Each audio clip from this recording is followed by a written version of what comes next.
Ain't no half stepping with Marcus J. Live from the Den, Legacy Internet Radio. Thank you to everybody who's been rocking with us tonight. We appreciate it. We thank our sisters Makita and Sean for giving us an outstanding interview. Want to say peace to the folks that are checking in with us now on Facebook Live. It's the first time we've brought you up here tonight, so we appreciate you for rocking with us on Facebook Live and beyond.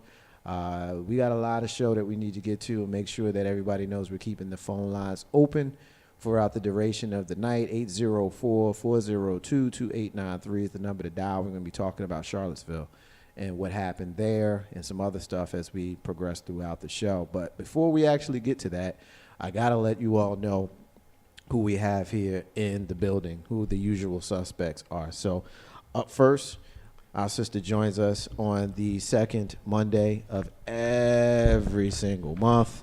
She's my sister and yours. Miss Tony's up in this joint. What's up, Tony? What's up? Happy Monday. Happy Monday, man. How you doing? You good? I'm doing pretty good, yeah. Yeah, so you being nice to people?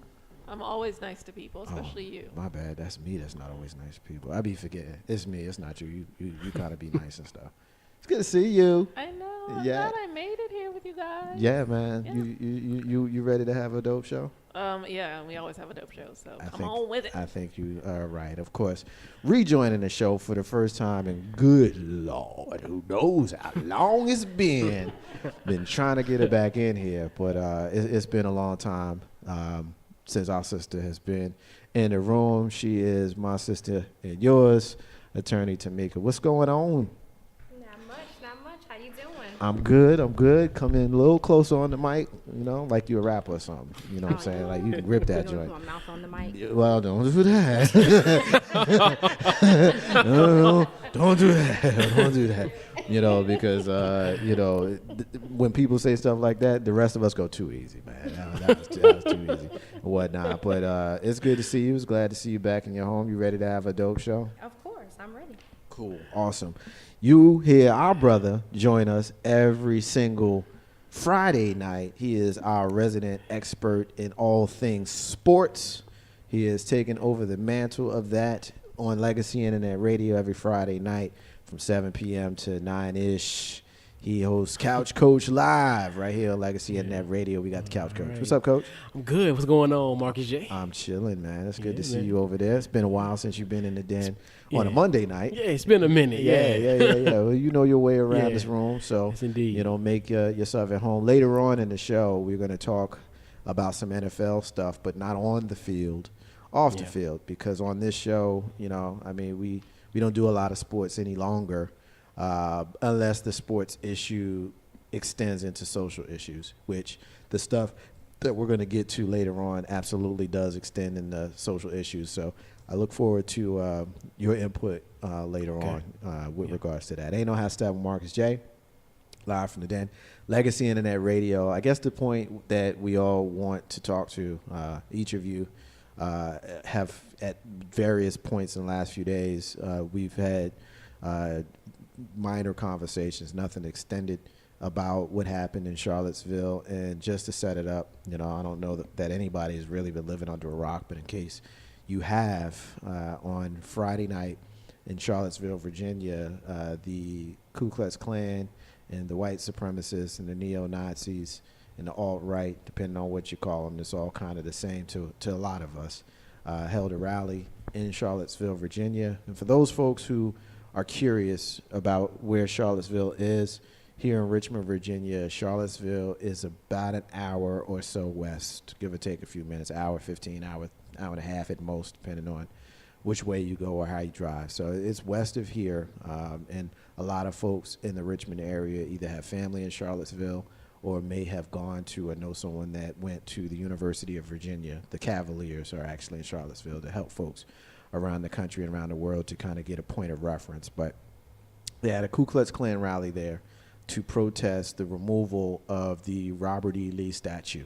Robert E. Lee is a Virginia Confederate legend because he was the general in charge during the Civil War. So there are a lot of monuments and statues, which we're going to get to how Richmond plays into that later on in the discussion. But there are a lot of monuments and statues that are there in Charlottesville and all over the state of Virginia, as well as all over the South. And they were protesting because Charlottesville City Council had voted to remove those statues, or at least the one of Robert E. Lee. So the reason why they were there was to protest that.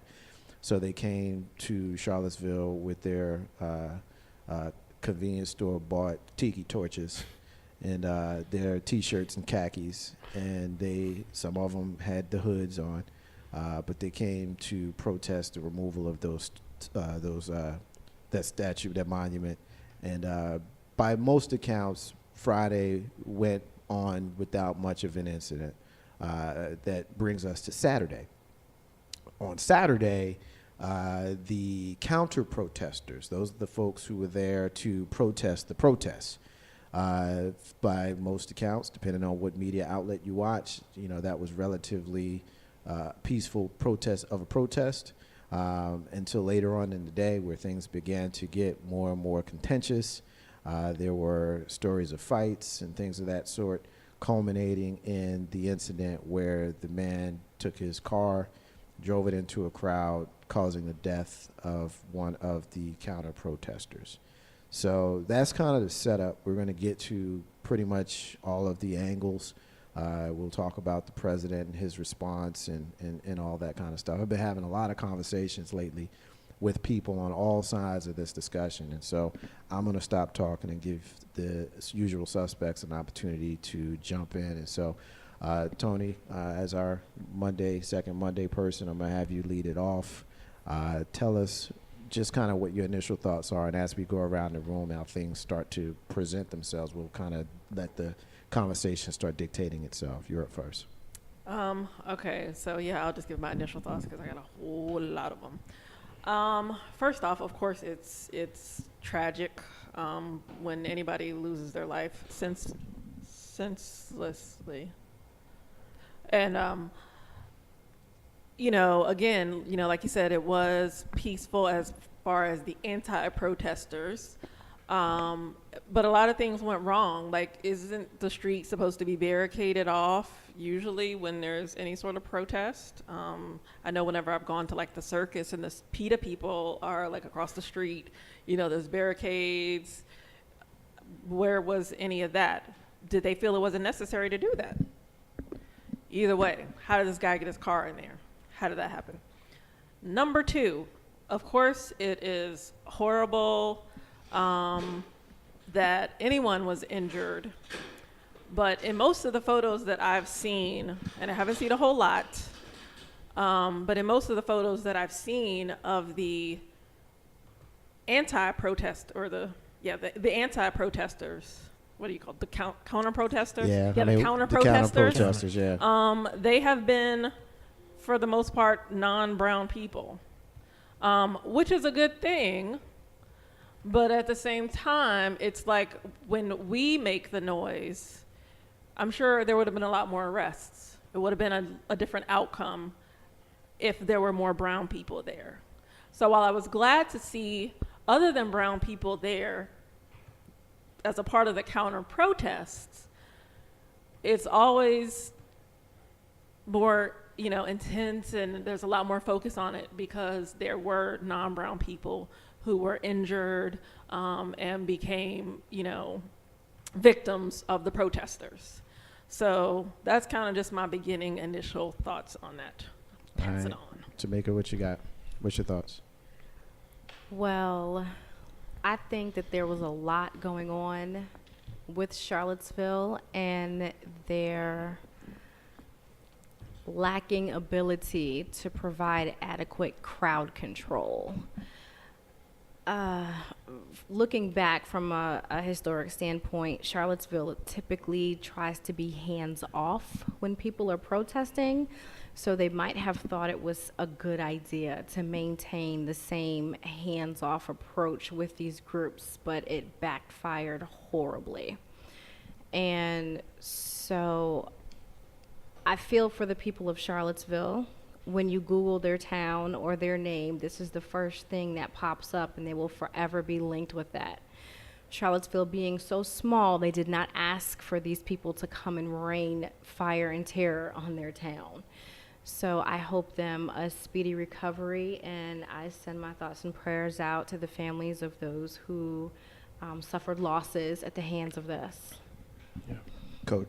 Yeah, it was a very unfortunate situation. Definitely my condolences to the family of the young lady who passed away, and just everybody who was actually injured in this chaotic situation. It's just one of those things where it's just like it make you really realize that this stuff is still real, that hate is still real. It's, you know, a lot of things when you see it, we see it in movies or we see it in different types of depictions as far as different types of media. But this is the real life, and it's very scary when you think about it from the standpoint, like you said, Charlottesville. And, you know, Charlottesville somewhere, I'm not, you know, as far as I've only gone there a couple times to go to UVA games, but for the most part, it's a pretty peaceful, kind of quiet place for the most part. And then, like you're saying now, it makes you leery to go somewhere like that because in your mind, you're thinking about what had transpired on Saturday. Could that happen, you know, when you're there? It definitely casts a black stone in for Charlottesville. You know, when we look at what has happened, I'm not surprised. You know, I'm just not surprised. I was in New Jersey this weekend, on Saturday actually. I was there for a very short amount of time, but while all of this was going on, I was home in New Jersey, and I was getting people here that know me, that, you know, well, not here actually, let me rephrase that. I was getting people there that know me, you know, because I didn't make it known that I was going up. I mean, the people who needed to know knew I was coming, but, you know, I didn't tell the world. I don't do the whole tag yourself on Facebook. That's kind of whack, because when they know you're not home, they'll rob you. Right. You know what I'm saying? So, dummies, please stop tagging, like, I'm in Budapest, and Richmond is where you live, and they don't stole all your stuff. But anyway, I'm sitting there watching this with my mother, who's 70. And she's saying this reminded her of Bull Connor in the 60s. And she's old enough to remember watching it on television. And that's the first generation of people who had television where they can actually see these things. I mean, the previous generation, even though these things went on, contrary to what some so-called, you know, fair-minded, non-bigoted folks would say, this didn't just start in the last 8-9 years with President Barack Hussein Obama. Like, this has always been going on. And so when I'm watching it with my mom, who's just really upset by it, and I didn't have any emotions at all, like none, because it's become such a desensitizing thing for me, where I'm no longer surprised by anything America is capable of. Like, nothing. I'm nothing. I'm not surprised by anything. Like, you got people out there marching with swastikas and Nazi symbols and all of that. Like, we had a whole war about this. You know what I mean? Mm-hmm. And you have sensible people who, or people who you thought were sensible, who are making arguments, not so much defending KKK in marches. Some of them have done that, and we can talk about that too. But you've got people who will say things like, well, it's their First Amendment right to do that, you know, and I've been blogging with them. Like, I'm talking to them. Like, I know that this is how they think. And I try to remind them that while it's a First Amendment right to protest and march, it's not your First Amendment right to kill people. And it's not your First Amendment right to incite violence. Well, if they wasn't out there, the counter-protesters. Well, if the counter-protesters wasn't out there, they were the reasons why it got violent. No, because historically, we know who the Ku Klux Klan is. Like, we know who they are. And the fact that our ancestors were unable to eradicate America of them does not mean that we give them a permit to go and march. You know, and as we get through more of the conversation, I'll say more about that. Tony, you look like you wanted to jump in here. We're going to keep it going around the room. Yeah, no, I mean, just the whole point of, yeah, we're not surprised. And it's like, when it happened, like, we've been telling y'all this, like, but it's different because it's y'all now. Like, you have felt what we have felt since we got here. Right. And now it's such a catastrophe.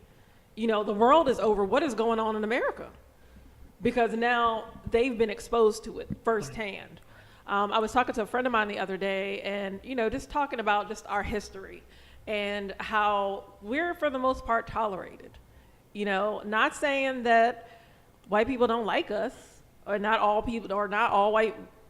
white people are prejudiced or racist, but a lot of them tolerate us. And a lot of them might agree with those rightists, which is so wrong. I hate that they're called rightists. It's that what they believe is wrong. You're wrong. You're not right. You're wrong.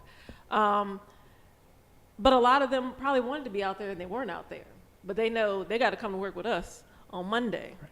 So what you gonna say? Because I saw your face on Facebook. You were on the news. A lot of them don't care. With the sign. Yeah. Right. Right. A lot of them don't care. But there's a large majority that do just tolerate us because they have to, or they're afraid of us. Well, that's what privilege is about. Absolutely. And that entitlement. That's what privilege is about. You have the privilege, Tamika, to not feel yep.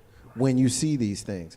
You have the privilege of saying, well, you know what? It's their First Amendment right for them to be out there and march. I made the analogy to one of the people that I was speaking with, a brother of mine from back home in Jersey, and he's going to always be my brother, even though we will always disagree on this, but he's going to always be my brother. But I made the analogy, when you tell me, a black man, that it's the Ku Klux Klan's First Amendment right to march, that tells me that you have no idea. Like, you have no idea. One, don't give me this as a slippery slope stuff. You just have no idea. One. And two, we know in this country, if you rape a woman or molest a child, after you go to jail, you become a sex offender for the rest of forever. And the Ku Klux Klan has a history of raping and murdering and pillaging and intimidating. This is who they are. This is who they've always been. And you're going to tell me with a straight face that it's their First Amendment right to protest? You can't even scream fire in a theater without getting in trouble. Right. But the thing is, they're terrorists. Well, yeah. When do we start negotiating with terrorists? How do you get to protest when you're a terrorist? Not only that. I'm glad you used that phrase because the analogy that I made, and I want Tamika to jump in here, but the analogy that I made was, if you take away the white hood and you gave them a black turban and you call them ISIS, the things that they have done in this country is not all that different from what ISIS is doing now. Right. And the fact that they've traded in those white hoods for black robes, and they are no longer known as Jim Crow laws, but they're James Crow Esquire laws now, does not mean that anything has changed. Tamika, jump in here. Personally, from a legal standpoint, I have a problem with anybody branding swastikas. Like you said, we fought an entire war on this. And I know in Europe, it's outlawed.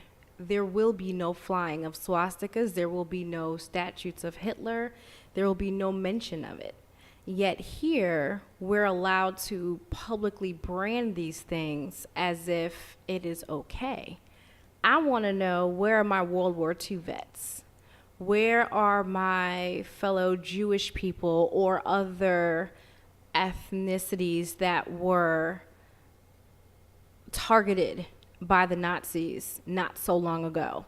There are first generation and second generation of those people here. How do they feel about this? Because it's not just that they were talking about us, and it's not that they just hate us as far as what the KKK is concerned, but your whole neo-Nazi group is also focused on those people. When will they speak up and say something about this, and what do they plan on doing about it? Right. Probably nothing, because they have money. To me, that's the big difference between us and them. They got money because of what they went through. Right. We got nothing. Right. So a lot of them look down on us just like the white people do. Right. No. That's kind of the way that I see that. They're like, oh, well, we're good. I still wonder about that because, one of the spoils of war is the fact that the United States and England awarded the Jewish people a piece of land, and they called it Israel. And to this day, we send billions of dollars there every single year with no accounting of what that money is for. And when you say that, when you spit that out just the way I did, they call you anti-Semite. Like, they're so real about it. Like, I'll give you an example. Michael Jackson has a song called They Don't Care About Us. And in the original edit of the song, he has a line where he says, Jew me, sue me, everybody do me, kick me, kike me, don't you black and white me. What he's basically saying is, y'all wildin', quit being nasty to me and my Jewish brothers and sisters. It's basically what he's saying. But Jewish people didn't like the fact that the K word was in the song, even though it was in a positive context. Like, he holding y'all down. But they ain't like the fact that it was in the song. So every single edit for the rest of forever, when that song is played, you will hear that muted out. Whereas you can hear the N-word fly, fly, fly. Now, part of it is our own, because we don't understand the importance of the abolishment of the word. So we can't necessarily put ourselves in their position, but at the same time, they got reparations in the name of Israel. Israel was reparations. You know what I'm saying? And so what did we get? We're the only people in this country who have no idea where we come from. Like, you can do, like, I did Ancestry.com a couple years ago, and I got back to the white people, because that's as far as you can get. Like, I got back to who owned my family. Like, think about that for a second. I got back to who owned my family. And when you keep on going and you're seeing these people come up in your ancestry as your relatives, they're not your relatives. They're the relatives of the white people who owned my family. You know what I'm saying? And so I don't want to get too far off task. I want to go back to Charlottesville. But when you talk to me about how everybody has a right in this country, everybody has rights, and even the KKK has rights, the KKK didn't want us here. And they still don't want us here. You know? Well, and even the Native Americans, I mean, yeah, they're on reservations, but they got casinos, they got land, you know, and they have sovereignty over the land that they have. We have nothing. We got the 13th Amendment. That's what we got. Well, we know what that's about. I mean, the 13th Amendment means if you do something stupid, you get to be good old slave again. Right. You know, so ain't no half-step on Marcus J. live from the Den, Legacy Internet Radio. Just kind of going through the Facebook Live here and seeing who is checking in here. We got our sister Michelle K. Hey, Michelle. We got our brother Sean Love. Going on. Of course, we know he will be leading a New Balance, a new show here on Legacy Internet Radio starting the first Saturday in September. So we look forward to that. Our brother Hakeem is checking in. He's saying peace to the crew. What up, crew? 502, baby. Every day, all day. Our brother Edward is saying, Ms. Robinson, wave at your daughter. That's nice. And my brother Terry Hunt, from my old school brother from back home in Jersey, went to school from second grade through high school together. That's my brother. He's checking in. So much love to you. And of course, always making sure that we give some love to our sister Laurel, who I'm glad that I'm having an opportunity to see you checking in here, Laurel. And the reason for it, our sister Laurel's daughter was there. She was one of the protesters. And she did a YouTube diary, a Facebook Live diary, I should say, about it. I want to play it because I want everybody to hear firsthand from someone who was actually there. So we're going to play this real quick, and then we're going to come back and finish the conversation. I'm never usually one for posting videos, but yes, I am home, I am safe, but there is someone who died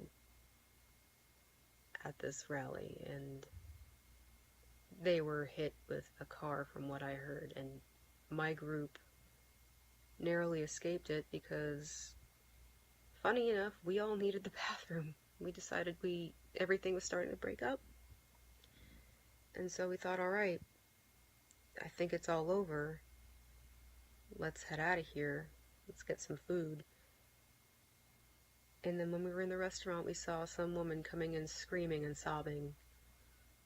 And we didn't know what happened, and then we heard later on. I saw Nazi flags. I saw Confederate flags. I heard white power. I heard racial slurs. So, oh yeah, not to mention the fact I saw someone actually leave their white supremacy group, walk out of line and kick some woman, and then reach with his whatever flagpole he was holding on to and getting ready to beat the hell out of her before someone stepped in to call it off, to separate the fight. I saw that. They instigated it, not our group. I'm not sure if it was tear gas or mace or whatever, but for a while there I couldn't breathe. I was coughing and coughing. I had the taste of it in my mouth and my throat and my nose.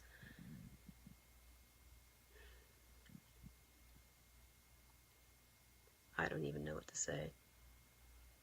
Physically I'm unscathed, but I can't unsee or unhear any of what I witnessed today. And I only hope that anyone else that was there got home safe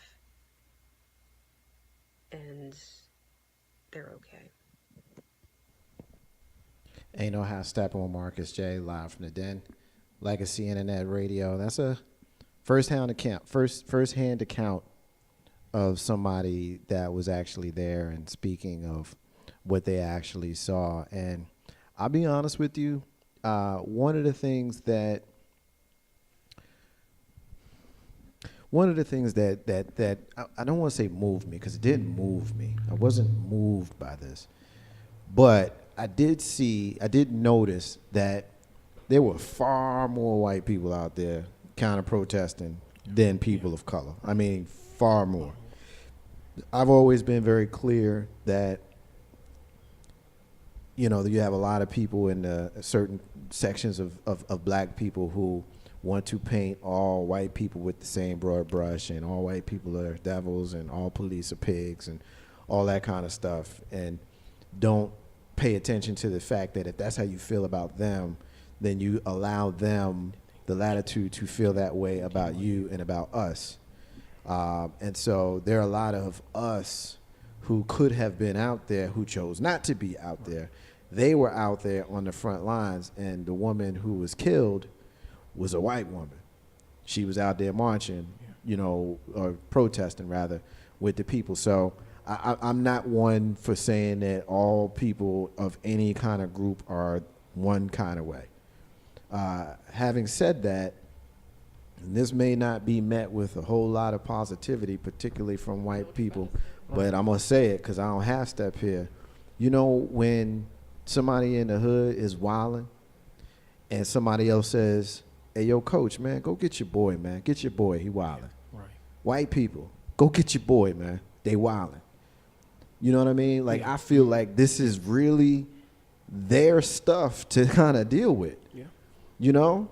Because when you look at who is out there on both sides on Saturday, you ain't see a whole lot of black folk out there. You just didn't. Right. And I don't really, I mean, I know that these protests are about the Civil War, and the Civil War is about slavery. They'll argue you to death and say it's not about slavery. I'm so over having that discussion, but for the purposes of this one, you know, we can talk about it.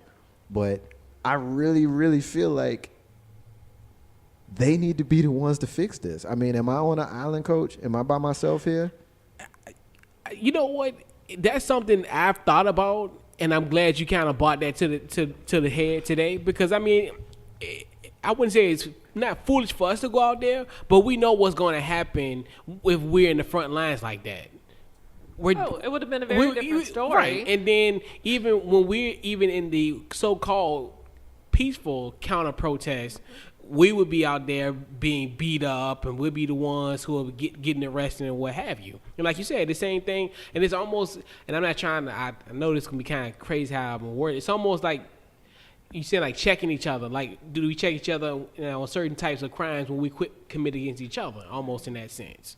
I know that's kind of just to make a little somewhat of a correlation to that, but. Our sister Dee Dee is checking in. She's saying peace to the crew. I agree, Coach. Yeah, I agree. Totally. Yeah, I mean, and like I said earlier, I think now that they've experienced what we've been living, right, forever. Right. I'm hopeful, and I do think that it will have an impact past the end of the month. I think that this will absolutely never ever change.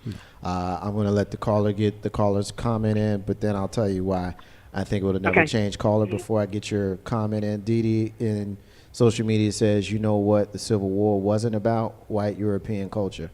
You know, I mean, you know, it wasn't about that. It was about the North. Right. You know, and the South, and a big piece of that was slavery. But we can get into that another time. Let's get the caller in. Caller, what's your name? Where you calling from? Hey, you know who this is. I do, but the listeners don't. Tell the listeners who you are. It's Laurel. I'm Tracy's mom.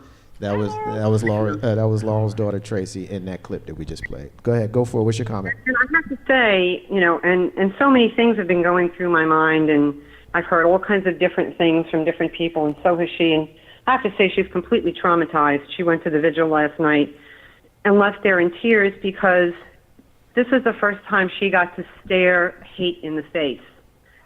And, you know, our family left Germany and went to Sweden. So, you know, our family wasn't victim to the Holocaust the way a lot of my friends were. So, you know, and one of the things, like I think I told you today, I had a message from a cousin, how dare I, or, you know, I'm really disappointed in you because I mentioned something about Trump supporters. She's very well aware of her white privilege, and she is one of those people that wants to make it right. And so the kid's a warrior. I can't stop her. I called her Saturday morning, and I said, hey, what are you doing? She goes, hi, Mom, I'm in Charlottesville. And I was like, you know, but, you know, she has experienced this for herself. And she said it will change her forever. And as far as lumping people, because I have friends that are Trump supporters, I kind of liken it to, you know, when you're marrying into a family, you want to check out the family before you dive in. Are they abusers? Are they alcoholics? You know, it's the same thing, I think, when you're going for a person that's going to run the country. And I think to shut your mind off is a choice. And my cousin got really insulted, and I have to say, I was unapologetic, and I got that from you, and you got that from your father. But you know, it just struck me. I'm like, you know what? I don't care if you're disappointed. I'm proud of her, and I'm glad she went. I'm glad she's home safe. I'm glad people got home safe. I know she'd go in there again if it happened again, and she's terrified, but she feels like it's the right thing to do. And if anybody says anything to her, she will bite their head off. I'll tell you right now. She you don't want to mess with her. No, I got you. How old is she? Just out of curiosity. She's 31. She's a young woman. Okay. But you know, the crazy thing is, Laurel, she's basically the same age as the young woman who lost her life. So it's a matter of conviction, you know, because when you look at the people who are out there, you can't be out there protesting against the KKK, Ku Klux Klan, unless you about that life. Like you got to be about that life, even to go out there, because you have to know that there's a level of danger. Because what we also know about the KKK, aside from them being cowards who cover their faces, in most cases, they also walk around with weapons. You know what I mean? And some of them used a car as a weapon. So right. Well, one of her friends, they also had the Nazis there, and she said, "Oh, I can't believe it, Mom. They're real Nazis. They're screaming Heil Hitler," you know.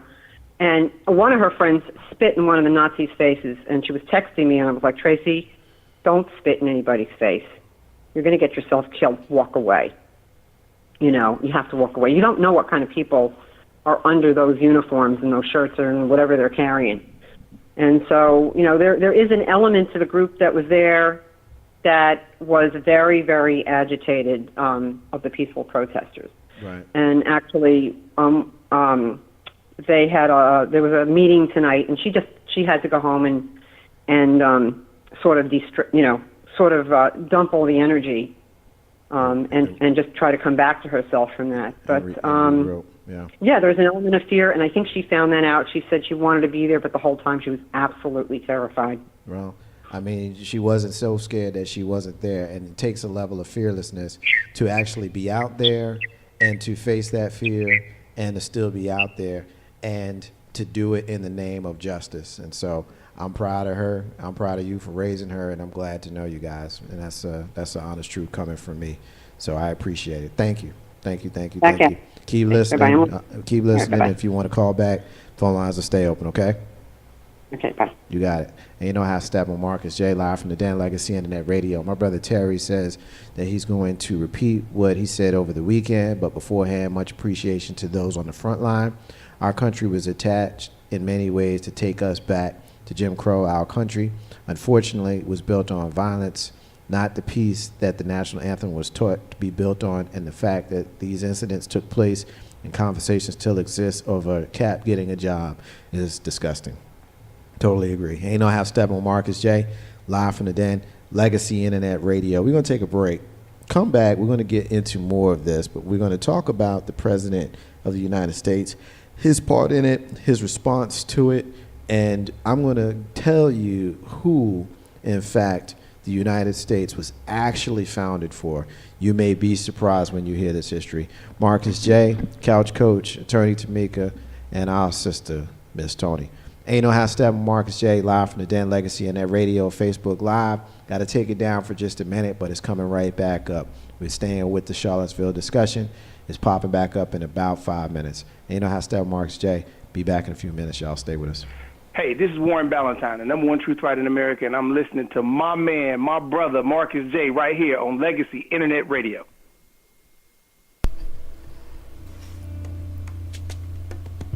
Holistic care for the mind, body, and spirit. Free Spirit Enterprises, LLC is a parent company for Organic Creations, Jewelry by Design, Miller Publishing, and Consultation Services. Organic Creations offers you the best in natural, homemade skin and hair care products. Jewelry by Design allows you, the customer, to design your own jewelry as it is custom made just for you. Thinking of self-publishing a book or novel? Check out Miller Publishing and Consultation Services. Free Spirit Enterprises is where holistic care meets mind, body, and spirit. Visit us at freespiritenterprisesco.biz. That's freespiritenterprisesco.biz.